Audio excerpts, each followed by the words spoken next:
On Overdrive today, we drive the India-bound Nissan X-Trail ePower. Get your beautiful symphony of Lamborghini supercars roaring along the deserts of Rajasthan and bring you a road test of the Lexus LX 500D. Hello and welcome to Overdrive. I am Soini Datta. After almost a 10-year hiatus, Nissan has decided to bring back the X-Trail in the Indian market by next year. Now, this will be in its 4th generation and will have a hybrid powertrain. That is a 1.5-litre petrol engine with an electric motor. Bert was in Japan recently in Tokyo to briefly drive this car. Here's what he has to say about it.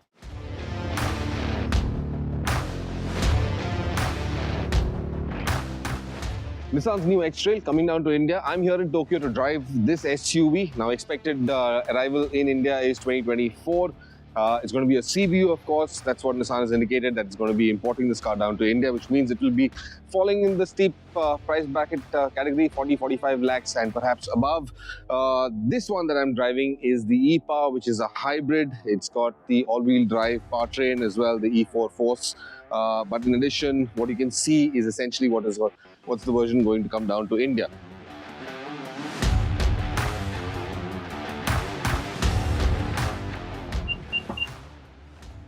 The boot area, as I mentioned, because this is the hybrid, battery pack sits underneath there, and what you don't get is a spare wheel. You can see all the electronics in here. That is, of course, the battery for the supplementary electronics, not the main battery for the hybrid powertrain. But then there's no space for either a space saver or full-size spare. Now that may come down to India. We might get a full-size spare, we might get a space saver. That hasn't been configured as of yet. We don't know what the configurations will be like. And clearly it shows you the E4 Force and the ePower, the hybrid badging, the 4-wheel drive powertrain in here. Quite a nice looker, far more refined, very subtle lines from the previous generation SUV. I'm quickly going to take you inside the cabin. And if you look at it, it's quite Spartan, fairly easy and comfortable for that matter. Plenty of space, and you've got electronic controls for the seats. I do like the instrument cluster right behind the steering wheel. Quite an impressive layout over there. The steering wheel also itself quite sporty, quite nice with the flat bottom feel. Large 10.5-inch screen for all your touch functions, smartphone accessibility, smart connectivity, and of course you've got a lot of analog dials and controls for the temperature, for the AC controls as well. Gear shift lever, no paddle shifters behind the steering wheel, but that's fine. This is still going to be an off-road vehicle. Most importantly is the off-road drive modes control knob right here. As you can see, it's got the trails for snow, highway, grass, and of course it's also got a sport mode, which is fairly interesting to see how does that work. But there's sport, there's eco, there's auto, there's snow, and there is off-road. Those are drive modes that you can select. In addition, this hybrid has got the EV selector along with the e-pedal, which gives you continuous motion but also works like an electric would. Now, quickly in the back seat, and take a look at it. Fairly large amounts of space, but you're sitting also quite high up. This is a raised floor, and that's also because, like I said, this is a hybrid, so the battery pack sits underneath the floorboard, the seats, and the boot area. It doesn't feel very comfortable, especially for long journeys. Not a lot of space underneath for your feet, though you can adjust it because the driver's seat is electronically adjustable, so you can raise the height there, and then you've got some space underneath here. But quite a Spartan cabin, quite a Spartan rear bench. All you've got are temperature controls, and you've got ventilated seats for the rear passengers as well. That's something new and interesting. I do hope that feature comes down to India as well. You've got ventilated seats. But apart from that, nothing major that stands out. Panoramic sunroof, not in the X-Trail, standard old school sunroof. Fit and finish, quality of leather and the trim feels quite impressive.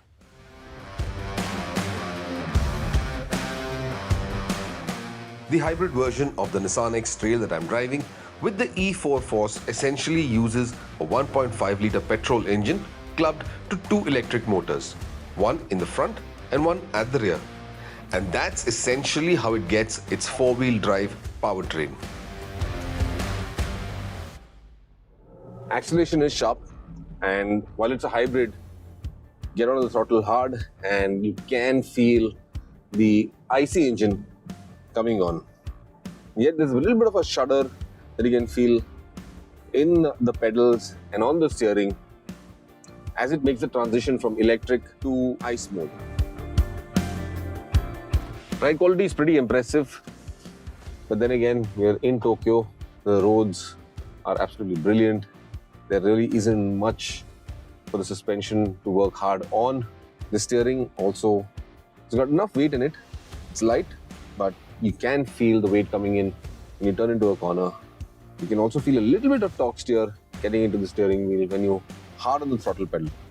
When you're in off-road mode, though I'm not sure how the vehicle will behave, but I think this would be a fairly comfortable SUV to drive in off-road mode. It doesn't have that aggression of previous generation SUVs, of previous generation X-Trails. It's far more refined than it used to be before. I'm not really sure how it will perform off-road, but we will get to see that as well in the future. Clearly the indicators show you how the power flow or the energy flow is taking place. There's energy going in from the IC engine into the battery pack to charge the battery pack, and right now the battery pack is what is delivering the energy to all the four wheels. Of course, now because we're braking, it's recuperating energy as well and drawing charge back into the battery pack. So overall then, the Nissan X-Trail, too short a drive to get a complete assessment of how this SUV feels, but it is promising and should be an interesting product for Nissan in India. Hopefully, Nissan should get back into the groove once the X-Trail is down. Along with that, they've also got the plans for the C SUV, the C Plus SUV and the A Plus SUV as well. So multiple segments that they're going to be catering to over the next 2-3 years. Should be a fairly interesting journey for Nissan once again in India. Now that's one SUV we can't wait to get our hands on in India in 2024. We'll take a very quick break here on the show, but coming up on the other side, we'll get you some super cool supercar action. Stay with us, you're watching Overdrive. Welcome back, you're watching Overdrive. Lamborghini India recently invited us to join in one of the most exhilarating drives to celebrate 60 years of this iconic brand. Here's Lamborghini Giro 2023. For the golden rays of the sunrise that break over the horizon, or for the chance of encountering that dramatic fog or mystical mist, our photographers and filmmakers often relish those early morning hours. But I am a reluctant riser. At about this hour, I'm usually in my deep beauty sleep. But this is a good time to start because this is also the time when the bulls are in their deep sleep. And there's an extraordinary gathering of the bulls that I want to show you. In fact, I even have one of the bulls at my disposal. But if I were to wake it up right now, it will wake up the entire herd. It will wake up the entire neighborhood. So we need to take a more discreet approach.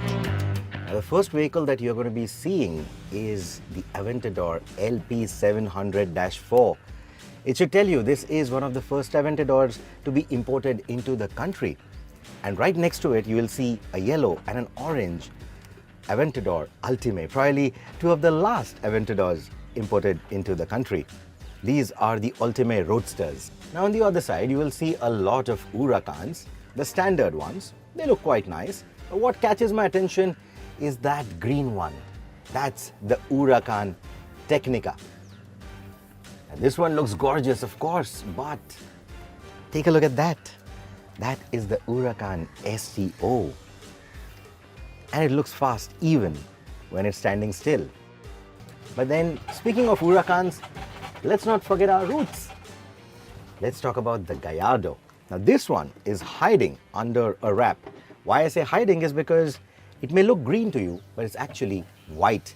And one of only 3 vehicles that are in the country right now. This is the Gallardo 550-2, the rear-wheel driven Gallardo, the 50th anniversary edition. It's already 10 years old. Does it look 10 years old to you? It's a beautiful piece of art, a piece of marvel engineering. And since we are on the topic of Gallardos, let me show you one more. Now this too is hiding under a custom wrap, but this is the Gallardo Super Trofeo, and that big wing at the rear should tell you exactly that.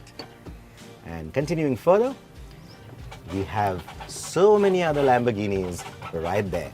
You'll also spot quite a few Urus models, but there are a big bunch of them parked on the lower level. Because you see, there are a total of 60 Lamborghinis here. So why is 60 significant?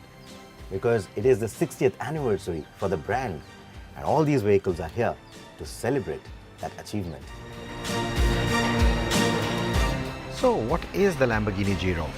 This year we are celebrating the 60th anniversary of Lamborghini, and to celebrate this with our customers in India, we have the Experienza Giro India 2023. For the first time, we have more than 60 Lamborghinis gracing the beautiful landscape and roads of Rajasthan.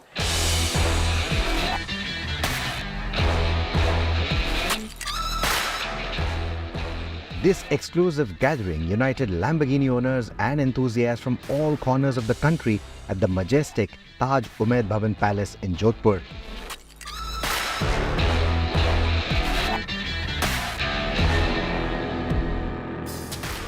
An evening of traditional folk music seamlessly transitioned into a morning serenaded by a unique Italian orchestra. A harmonious symphony of power, precision and passionate craftsmanship. This corner of Rajasthan awoke like never before, as over 60 Lamborghinis carved their way through the city and onto the breathtaking highway leading to Jaisalmer. Some of the straight stretches of the road were temporarily closed off, setting the bulls free. As night fell, everyone convened to the Suryagarh Palace, serenaded by enchanting Sufi music engaging in friendly banter about their car specs and achievements.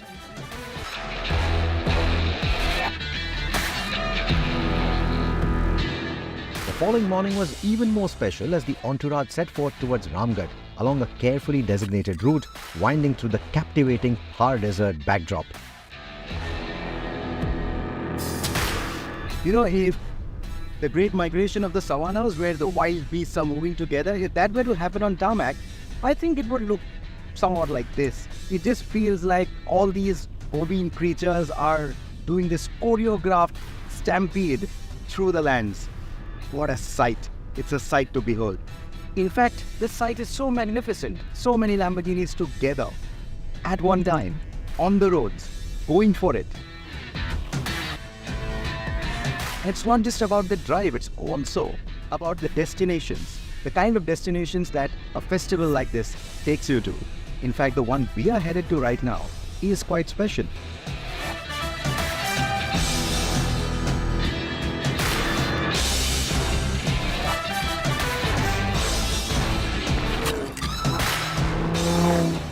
What a sight! The Indian tricolour being created by three Urus models, an orange, white and green, standing here together right at the India-Pakistan border. These are the kind of money can't buy experiences that the Giro gives you. It's not just that, it's also about the camaraderie. It's also about bringing people together, getting them that sense of community, sense of bonding. That is what it's all about. And here it's encapsulated in a very, very nice manner. The roads around Ramgarh and Longewala are simply magnificent, allowing us to savor the Lamborghinis to our heart's content as we raced into the sunset. The event concluded with more music and dance on the tranquil sand dunes of Sam on the outskirts of Jaisalmer. If only these sands could speak, they would tell the tale of 3 days when the V8s, V10s and V12s of the Urus, Huracan and Aventadors filled this land with the most exquisite Italian symphony Rajasthan has ever heard. You can write to us on our YouTube channel and let us know which one of these is your favorite. We'll take a very quick break here on the show, but coming up on the other side, we'll review the uber luxurious Lexus LX 500D. Welcome back, you're watching Overdrive. Lexus has been selling the LX 500D in global markets for 14 years now without a single update. 14 years hence, it has decided to tweak the suspension a bit. It has also decided to make the SUV lighter and downgrade the engine from a V8 to a V6. How much of a difference does all of this make? Tuhin will tell us.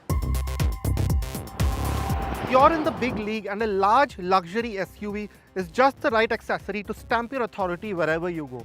but the usual crop of soft-edged SUVs just don't cut it with that hardened image that you've cultivated for yourself. What you need is a true blue 4x4. But you also need desirability and exclusivity, which is where the new Lexus LX comes in. If it's presence you're after, the Lexus LX has you covered, to say the least. It's right in the mix with other top-tier SUVs, but towers over everything else on the road, even though the proportions have been tweaked to become more like monocoque SUVs. Now, Lexus calls this new design philosophy of its interiors Tazuna, which means controls which are within easy reach. And yeah, it is a bit intimidating at first when you step in with the sheer number of screens and buttons that greet you. There's, to start with, a 10-inch head-up display which is quite crisp. It's visible in all kinds of weather. And then you have quite a familiar Lexus digital instrument cluster with those round concentric designs that we've come to like so much. But again, to drive the point home that this is a true blue 4x4, you get dials which you don't see nowadays. For example, one for the battery voltage, one for the coolant temperature and the engine temperature, which is quite unique. And then you come to the usual 12.3-inch screen that you find in all new high-end Toyotas and Lexus. And this controls the navigation, your Android Auto, Apple CarPlay, your media, your phone, and just a trip computer. You have a driver control unit or something of that sort, that is what Lexus calls it. So one screen will give you all the climate control functions for the front, for the rear. And then this other one which controls the drive function, so to speak. So you know exactly what the air suspension is doing, what drive mode you're in. There's a throttle map and an accelerator map and a G meter. You have a large chunky mode selector dial for the drive modes, again for the off-road modes as well. Now coming back to the climate control, Lexus goes a step further and gives you something called a climate concierge. Now this is really interesting because what this does is it won't just set the temperature and the airflow according to the climate that you've set or the temperature that you've set, but it'll also switch on, for example, the seat ventilation in this case. The design of the dash, like the outside, is a balance of functional restraint and flashiness. Except for the center stack with its lashings of gloss black, wood veneer and silver, it's generally simple horizontal shapes, all of which is soft to touch and fitted with a sense of robustness that seems it will last decades. Now, like we mentioned, the wheelbase of this generation hasn't changed, but you do get more knee and leg room because Lexus has scooped out the seat back of the front seats, which has freed up more space. You do have quite a good amount of headroom, even though you're seated quite high up as you would in one of these ladder frame SUVs. There's a useful recline function. You can recline it to quite a comfortable angle, and the cushioning itself is really quite supple. The amenities on offer enhance the experience further.